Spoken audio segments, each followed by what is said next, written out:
Hello. I know it's been a long time since I've done this, and it's been almost a year. I started this in the summer, and at first I started this with the motivator. I started this doing stuff with the motivator, but a lot has changed because I hadn't seen the motivator in almost 6 months until I saw him in March. And within March, I also did a production that I wrote. Now, it had been a long time since I'd done theater, but I got back into the fray. And unlike the times before, each of them were different. So let's get back into both of them. Now, let's start with the motivator, because he was the most recent. I went out to Victorville to see the motivator. Now, you see, I was supposed to catch a train to Victorville. I was supposed to come in. I was styling. I was profiling. I looked amazing. I was doing the best I can. All of a sudden, I came to figure out that I missed my train. So that royally messed me up. But I had to figure out a way to come back. And well, my best way to come back was, take a lift. So I took a long lift over there. And to get some context from the backstory, I hadn't heard from the motivator in a long time. He kept talking about, oh, I want to do this thing or I want to do that thing.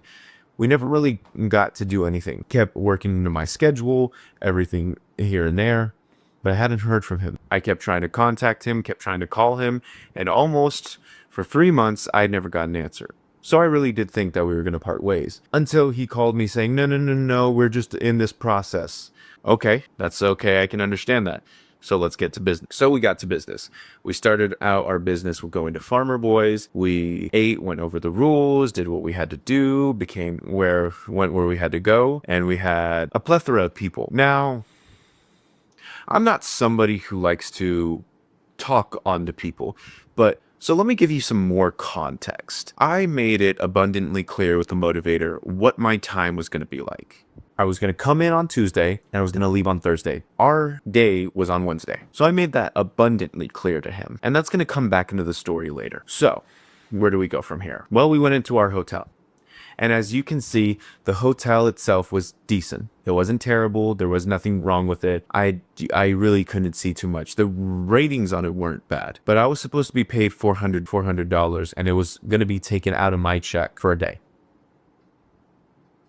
We'll come back to that. So we're there at like 12 and we have to wake up at 6 in the morning. But we barely had time to sleep. We had 5 to 6 hours. So we wake up and we're there. So we were supposed to start at 8:30 because that's when our assembly was supposed to happen. So we needed a plethora of time. We needed at least till 7:30 to get everything set up, get the sparklers, get the camera, my camera, his wife's camera, all started and set up, just so that we could do what we had to do. That's just the name of the game, the name of the business. He didn't come until 8:10. We had to unload a bunch of things, and we only had 20 minutes. We were rushing out of the door to get cameras set up. Now, you can equate this to, oh, lost track of time.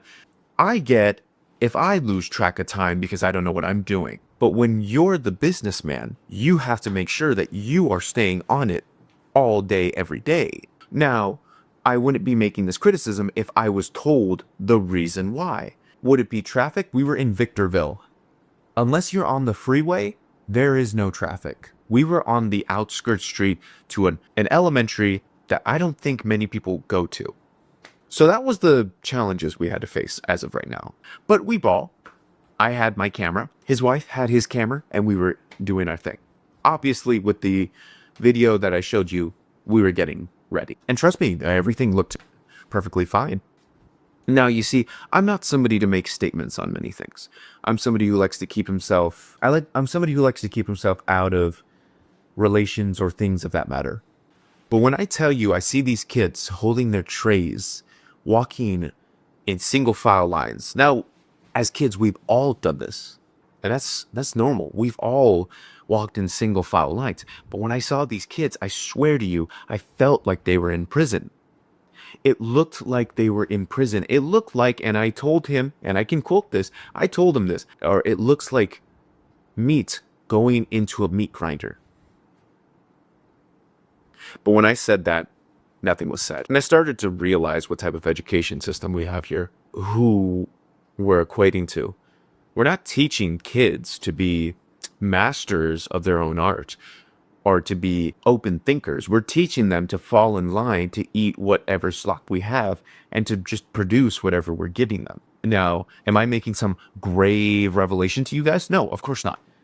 But it was so crazy to me to see that with kindergarteners. But after we were doing our whole thing, after we were doing the whole ceremony, after we did everything, the kids would come up to me. They were really nice. They were really cool. Motivator was there. And now, mind you, I told him what my accommodations were, what I had to do. I had a train on Tuesday, had a train on Thursday. I had to make accommodations for those days. He completely forgot. So I had to buy Metrolink, which I have no problem with buying Metrolink. But the fact that I told you what I had to buy, when I had to buy it, and what time I'm supposed to leave, and yet you still didn't accommodate it, that tells me a little bit. But I was drenched. I was tired. I had not eaten. None of us had eaten. Now, what should I expect? This isn't a corporation, obviously.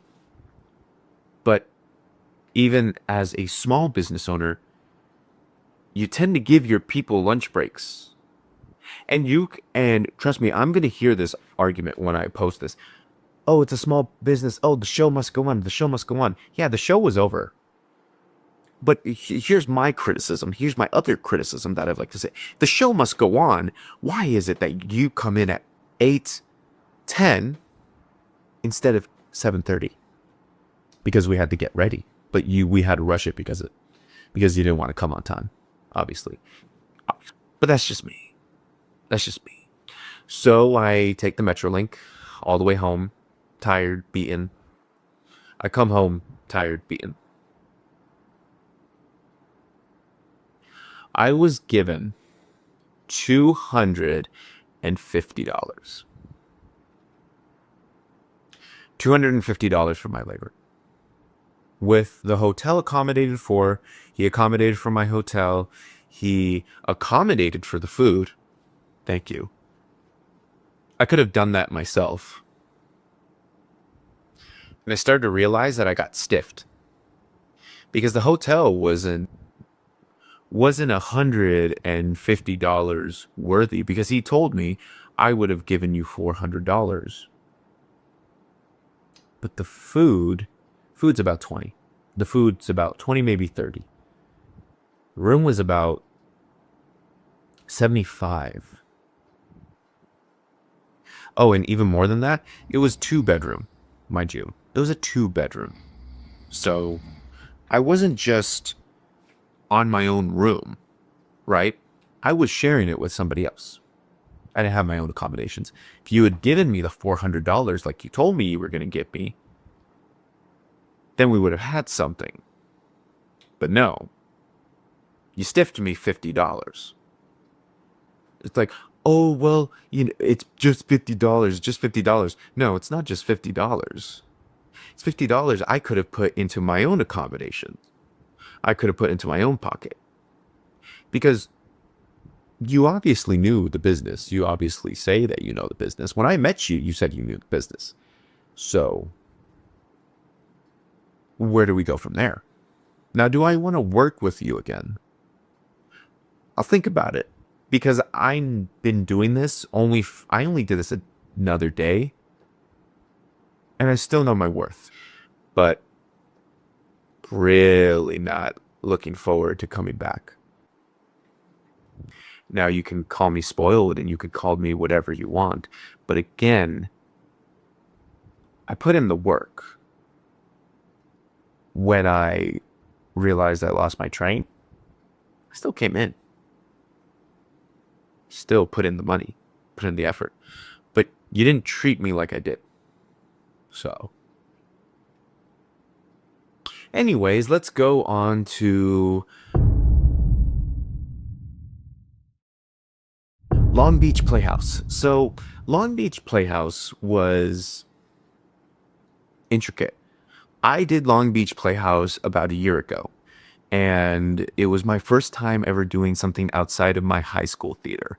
And honestly, that was extremely, like, my heart was pumping, extremely exciting for me. And I hadn't done something theater wise in about less than a year. So I came back with high hopes. Now, I'm not going to say anything terrible about this. Now, this was fun. I'm not going to lie, but it took a lot out of me. I spent about, once I was given my prompts, I spent about 7 hours on that prompt alone. It was really good. I tried my best. It was about a bunch of people in the army in a submarine during the Cuban Missile Crisis, seeing if they had to press the button or not. It was based off of a true story. So that's where we went from there. Now, I was told that I should not, because there was about five, four women, and about one dude. I wasn't going to make him the star, but I was told by somebody, and I'm not going to name who, to not make him the star. I had to know why. And it was said, oh, because, we've had issues with him. It just doesn't look like he's going to commit, yada, yada. So I was like, okay, cool. I'll just make his role small. That's okay. We go in, the thing is nice. We're all having a great old time. And I think my script writing got better from last year. It got a lot better from last year. But he was doing really well. With his role, with his small role, he looked more committed than than a few of the people. He looked the most committed to his role. So I didn't know why we had problems with commitment issues. Now, that could just be me not communicating or not figuring out on my own. But it's a little odd to me. Doesn't feel right.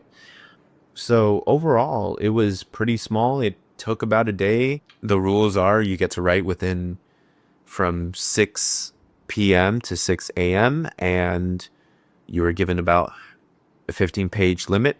You were given 3 prompts, and you have to make sure that you hit every single prompt in your script. That's what I had to work off of. And I tried my best because I knew my teacher from my college was coming. So I threw a little nod to her, threw a little nod to my sister, threw a little nod to everybody. So overall, I will probably do it again. And because they're thinking about doing it in December, and honestly, I'm probably going to do it again.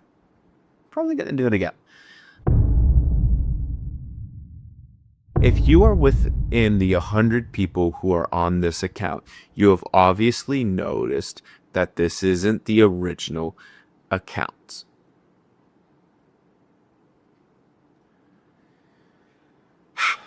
It got suspended. My account got suspended. And I'm not given a straight answer on why. I don't know why. I don't know if something had happened. I don't know.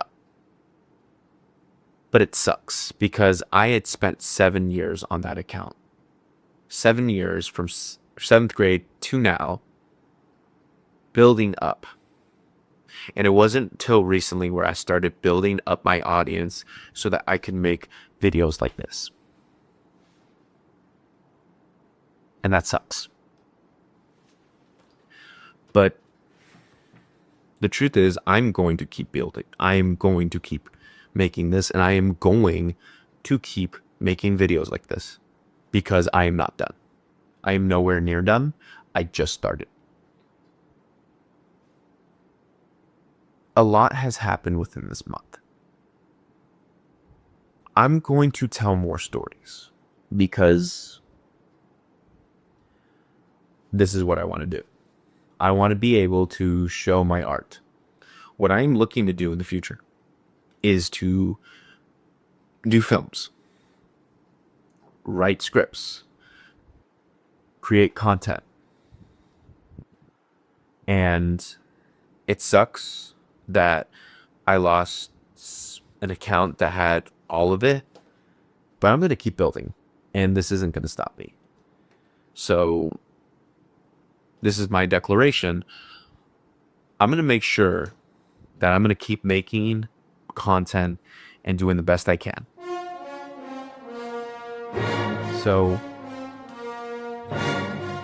without further ado, that's a wrap.